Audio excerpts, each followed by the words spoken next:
নমস্কাৰ, Assam news poetry and প্ৰোজ মেগাজিনৰ সমূহ দৰ্শকলৈ স্বাগতম জনাইছোঁ।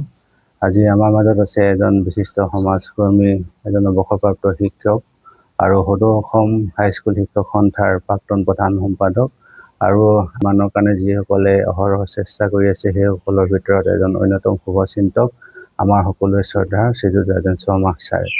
ছাৰ, আপোনাক স্বাগতম জনাইছোঁ। আদৰণি জনাইছোঁ। হয় ছাৰ, আপুনি সুদীৰ্ঘ সময় সমাজ জীৱনৰ লগত জড়িত হৈ আছে।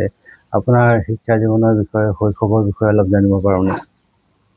শৈশৱ মই লিগিৰিপুখুৰী নিম্ন বুনিয়াদী বিদ্যালয়ৰ পৰা মই শিক্ষা গ্ৰহণ কৰি নাজিৰা হায়াৰ ছেকেণ্ডেৰী বৰতল উচ্চতৰ উচ্চ মাধ্যমিক বিদ্যালয়ৰ পৰা মই হাইস্কুল শিক্ষান্ত পৰীক্ষা উত্তীৰ্ণ হৈ মই কটন মহাবিদ্যালয়ত স্নাতক কমপ্লিট কৰি মই গুৱাহাটী বিশ্ববিদ্যালয়ত মই ইতিহাসত অধ্যয়ন কৰিছিলোঁ। হয় ছাৰ, আপুনি যি সময়ত কটন কলেজত অধ্যয়ন কৰিছিল সেই সময়ৰ কটন কলেজৰ পৰিৱেশ আৰু আপুনি কাৰ কাৰ সংস্পৰ্শ পাইছিল সেই বিষয়ে অলপ চমুকৈ কওকচোন। কটন কলেজ আপোনালোকে সকলোৱে জানে যে এটা ঐতিহ্যমণ্ডিত অসমৰ শিক্ষানুষ্ঠান, আৰু তাত আমি অসমৰ বিভিন্ন অঞ্চলৰ যিখিনি বিশেষ বিশেষ প্ৰতিভাবিলাক আমি কটনত লগ পোৱাৰ আমাৰ সৌভাগ্য হৈছিলে। মই মোৰ কটন মহাবিদ্যালয়ৰ ছাত্ৰাবাসৰ যিটো জীৱন, ছাত্ৰাবাসতে মই বিভিন্ন ধৰণৰ অৰূপ বৰবৰাকে আৰম্ভ কৰি দীপক বৰুৱা, প্ৰদ্যুৎ বৰদলৈ, ৰিপুণ বৰা, কুলধৰ শইকীয়া, বিভিন্ন ধৰণক আমি একেলগে অতিবাহিত কৰাৰ আৰু ঘনিষ্ঠ সম্পৰ্ক গঢ়াৰ আমি সুযোগ সুবিধা পাইছিলোঁ। আৰু সেই সময়ৰ কটনৰ যিটো পৰিৱেশ আৰু আজিৰ কটনৰ যিটো পৰিৱেশ, তাৰ এটা বৃহৎ পাৰ্থক্য এটা আমি আজি অনুভৱ কৰোঁ। হয় ছাৰ, আপুনি সুন্দৰভাৱে শিক্ষা জীৱন সামৰি শেষত হাইস্কুলত আপুনি এজন শিক্ষক হিচাপে কৰ্মৰত হ'ল আৰু সেই সময়তে আপুনি সদৌ অসম হাইস্কুল শিক্ষক সন্থাৰ প্ৰধান সম্পাদকৰ দায়িত্ব আছিল। যেতিয়া আপুনি সম্পাদকৰ দায়িত্ব আছিল, কেনেধৰণৰ পদক্ষেপ গ্ৰহণ কৰিছিল সেই বিষয়ে চমুকৈ কওকচোন। বিশেষকৈ আমি সদায় মই অনুভৱ কৰোঁ যে আমাৰ সামাজিক শিক্ষাখণ্ড, বিশেষকৈ ৰাজহুৱা শিক্ষাখণ্ডৰ ওপৰত আমাৰ জাতিটোৰ, আমাৰ ৰাজ্যখনৰ আমাৰ জাতিটোৰ ভৱিষ্যত নিৰ্ভৰ কৰি আছে, কৃষ্টি সংস্কৃতি সকলোখিনি নিৰ্ভৰ কৰি আছে। গতিকে মই সদায় আৰু হাইস্কুল শিক্ষক সংস্থাৰ নেতৃত্বত থাকিও মই সদায় অহৰহ চেষ্টা কৰি আছিলোঁ যাতে ৰাজহুৱা শিক্ষাখণ্ডৰ স্থিৰতা আৰু উত্তৰণ আৰু গতিশীলতা দিবৰ কাৰণে আমি অহৰহ প্ৰচেষ্টা আমাৰ চলাই গৈছিলোঁ। হয় ছাৰ, বৰ্তমানৰ যি হাইস্কুল শিক্ষক সন্থাৰ নেতৃত্ব আছে তেওঁলোকৰ প্ৰতি আপোনাৰ কিবা আহ্বান থাকিব নেকি? তেওঁলোকৰ প্ৰতিও মোৰ আহ্বান আছে যে হাইস্কুল শিক্ষক সংস্থা অসমৰ মাধ্যমিক স্তৰত বিশেষকৈ সৰ্ববৃহৎ এটা শিক্ষক সংগঠন আৰু অসম হাইস্কুল শিক্ষক সংস্থাৰ এটা দীঘলীয়া ইতিহাস আছে, ঐতিহ্য আছে।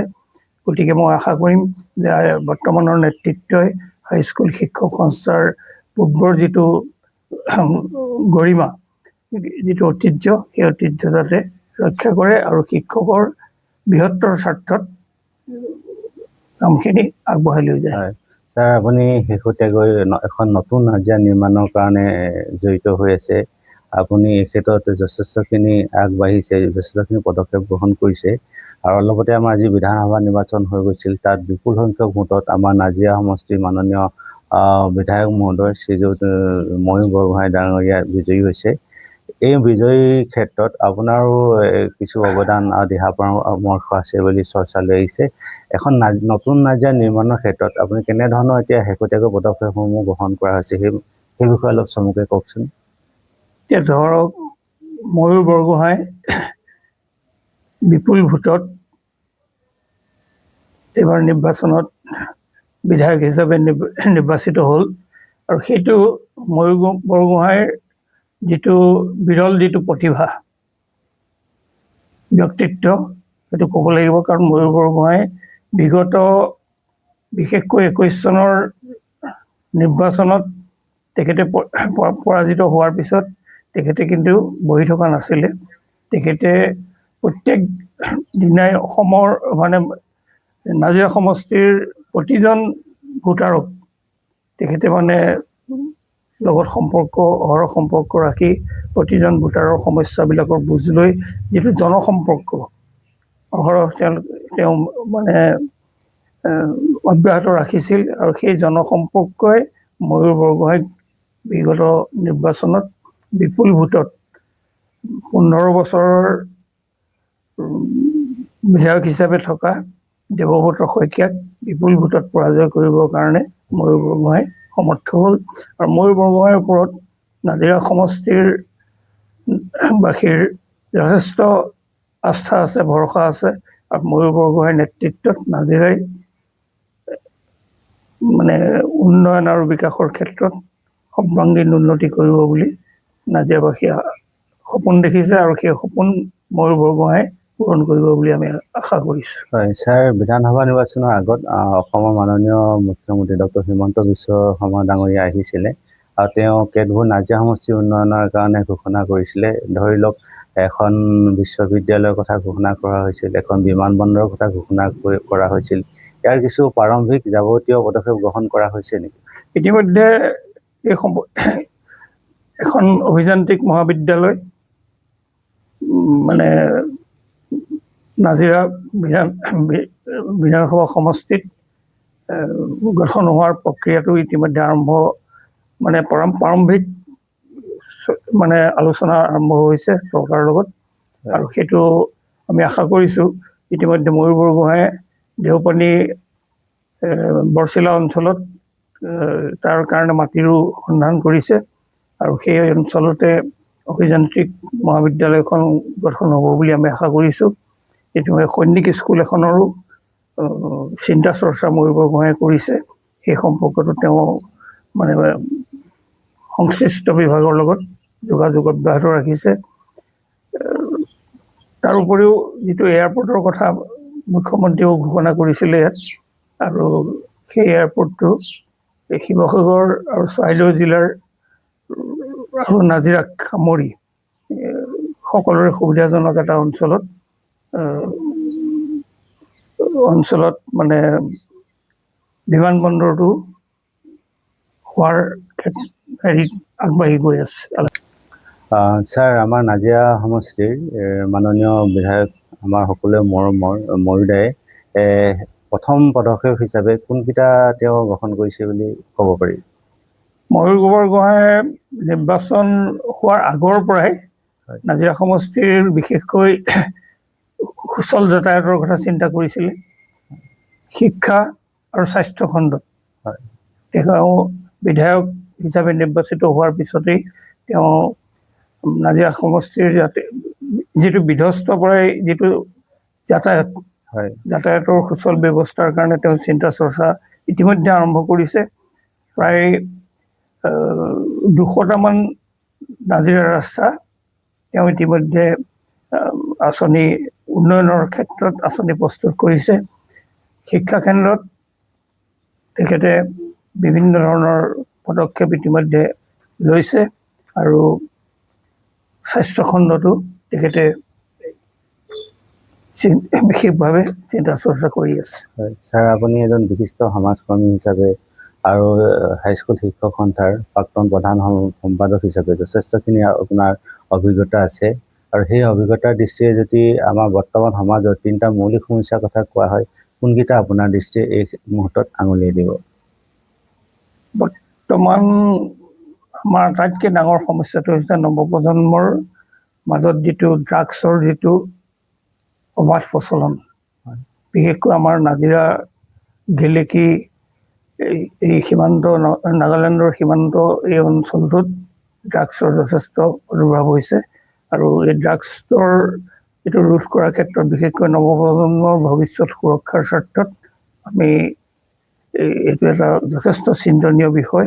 আৰু এই ক্ষেত্ৰত আমি সকলো সজাগ আৰু সচেতন হোৱাটো নিতান্তই প্ৰয়োজন। ছাৰ, এখন নতুন নাজিৰা নিৰ্মাণৰ কাৰণে আমাৰ নাজিৰা সমষ্টিৰ ৰাইজসকলৰ জনসাধাৰণসকলৰ কেনেধৰণৰ পদক্ষেপ বা কেনেধৰণৰ কাৰ্যসূচী গ্ৰহণ কৰিব লাগে বুলি আপুনি ব্যক্তিগতভাৱে অনুভৱ কৰে? নাজিৰা বিধানসভা সমষ্টিত আমি বিগত সময়ত যিমান আমাৰ দুৰ্ভাগ্য আচলতে অন্যান্য সমষ্টিবিলাকৰ তুলনাত আমাৰ নাজিৰা সমষ্টি বহুত পিছ পৰি আছোঁ উন্নয়নৰ ক্ষেত্ৰত। আৰু বিগত দিনবোৰত নাজিৰা সমষ্টিবাসী ৰাইজে এইটো অনুভৱ কৰিছে আৰু মই আশা কৰিছোঁ ময়ূৰ বৰগোহাঁইৰ নেতৃত্বত নাজিৰাৰ উন্নয়ন আৰু বিকাশৰ ক্ষেত্ৰত যথেষ্ট আমি আগবাঢ়িব পাৰিম। আৰু এই ক্ষেত্ৰত ময়ূৰ বৰগোহাঁই অকলে কিবা কৰিব নোৱাৰে, কি ময়ূৰ বৰগোহাঁইক আমি নাজিৰাবাসী হিচাপে সকলোৱে আন্তৰিক সহযোগিতা আমি আগবঢ়াব লাগিব। হয়। গতিকে মই নাজিৰা সমষ্টিবাসীৰ জনসাধাৰণৰ প্ৰতি এটা বিনম্ৰ অনুৰোধ যাতে ময়ূৰ বৰগোহাঁইৰ যিখিনি পদক্ষেপ আগন্তুক দিনত তেওঁ ল'ব, সেই পদক্ষেপসমূহত নাজিৰা সমষ্টিবাসীৰ ৰাইজৰ আন্তৰিক সহযোগিতা আৰু সমৰ্থন আমি যাতে লাভ কৰোঁ। হয় ছাৰ, নাজিৰা সমষ্টিৰ উন্নয়ন আৰু বিকাশৰ ক্ষেত্ৰত আমাৰ বৰ্তমানৰ মাননীয় মুখ্যমন্ত্ৰী ডক্টৰ হিমন্ত বিশ্ব শৰ্মাৰ ভূমিকাৰ আমি কৰিব নোৱাৰোঁ। আচলতে তেওঁৰ সহযোগিতাৰ বাবেহে তেওঁ সহযোগিতা আগবঢ়ালে আমি এখন নতুন নাজিৰা নিৰ্মাণ কৰিব পাৰোঁ। এই ক্ষেত্ৰত আমাৰ মাননীয় মুখ্যমন্ত্ৰীৰ প্ৰতি আপোনাৰ কিবা আহ্বান থাকিব নেকি, বা আপুনি তেওঁক ব্যক্তিগতভাৱে কেনেবাকৈ লগ পাইছে নেকি, এই সম্পৰ্কে কিবা আলোচনা কৰিছে নেকি, এই বিষয়ে অলপ কওকচোন। বৰ্তমানৰ মুখ্যমন্ত্ৰী মাননীয় মুখ্যমন্ত্ৰী ডক্টৰ হিমন্ত বিশ্ব শৰ্মা তেখেত আজি সৰ্বকালৰ সৰ্বশ্ৰেষ্ঠ মুখ্যমন্ত্ৰী হিচাপে প্ৰতিষ্ঠিত হৈছে। তেখেত অদ্বিতীয়, অতুলনীয়, সেইটো সকলোৱে স্বীকাৰ কৰিব। আৰু মোৰ এটা সৌভাগ্য, আজি প্ৰায় 2006 চনৰ পৰা মুখ্যমন্ত্ৰী ডক্টৰ হিমন্ত বিশ্ব শৰ্মাৰ লগত মোৰ এটা ঘনিষ্ঠ সম্পৰ্ক আছে। বিভিন্ন সময়ত ব্যক্তিগতভাৱেও আৰু সংস্থাৰ যোগেদিও তেখেতৰ লগত মোৰ বিভিন্ন সময়ত তেখেতৰ লগত সম্পৰ্কলৈ মই আহিছোঁ।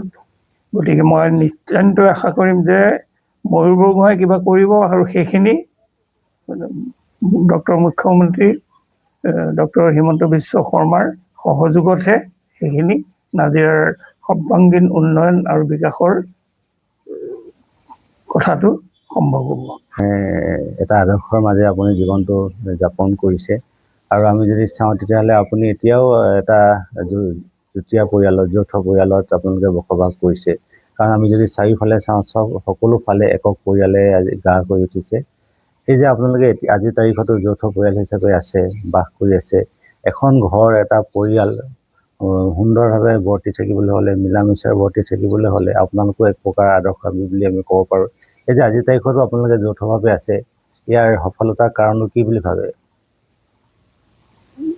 সেইটো আচলতে এইটো কি কয়, মোৰ মা দেউতাৰ পৰা মই যিখিনি পাইছিলোঁ সেইখিনি আজিও আমি কঢ়িয়াই আছোঁ। আৰু এইটো আচলতে সম্ভৱ হয়, কাৰণ পৰস্পৰ আমি যদি প্ৰত্যেকেই, আমাৰ এইটো আচলতে পৰিয়াল বুলি নহয়, আমি সামাজিক জীৱনতো আমি যদি পৰস্পৰৰ প্ৰতি মৰম, শ্ৰদ্ধা, সন্মান, সহযোগিতা, সমভাৱৰ যিটো আমাৰ সেইখিনি যদি আমি বৰ্তাই ৰাখিব পাৰোঁ, তেতিয়া এইটো সম্ভৱ হয় আচলতে। ছাৰ, আপোনাৰ কিবা পৰামৰ্শ থাকিব নেকি? নতুন প্ৰজন্মৰ প্ৰতি মোৰ বিনম্ৰ আহ্বান যে অসমৰ জাতীয় যিটো আমাৰ ইতিহাস, জাতীয় চৈতন্যৰে যাতে অসমৰ কৃষ্টি সংস্কৃতিক নৱপ্ৰজন্মই ৰক্ষা কৰিব লাগিব, আৰু নৱপ্ৰজন্মই সেই দিশতে আগবঢ়াটো আমি বিচাৰোঁ। আপোনাৰ ব্যস্ততাৰ মাজতে ইমানখিনি সময় দিয়াৰ কাৰণে অশেষ ধন্যবাদ জ্ঞাপন কৰিছোঁ। আৰু আমি অনাগত সময়ত পুনৰ আপোনাৰ লগত বহি আমাৰ নাজিৰা, এখন সুন্দৰ নাজিৰা নিৰ্মাণৰ কাৰণে সেইবোৰ যি পদক্ষেপ গ্ৰহণ কৰিব লাগে সেই বিষয়ে আলোচনা কৰিম। আজি ইমানখিনি সময় দিয়াৰ কাৰণে অশেষ ধন্যবাদ জ্ঞাপন কৰিছোঁ। মোৰ ফালৰ পৰাও আপোনাক মই ধন্যবাদ জনাইছোঁ। আৰু আগন্তুক দিনত পুনৰ আমি একেলগ হৈ বিভিন্ন বিষয় আমি আলোচনা কৰিম বুলি মই কথা দিছোঁ। ধন্যবাদ।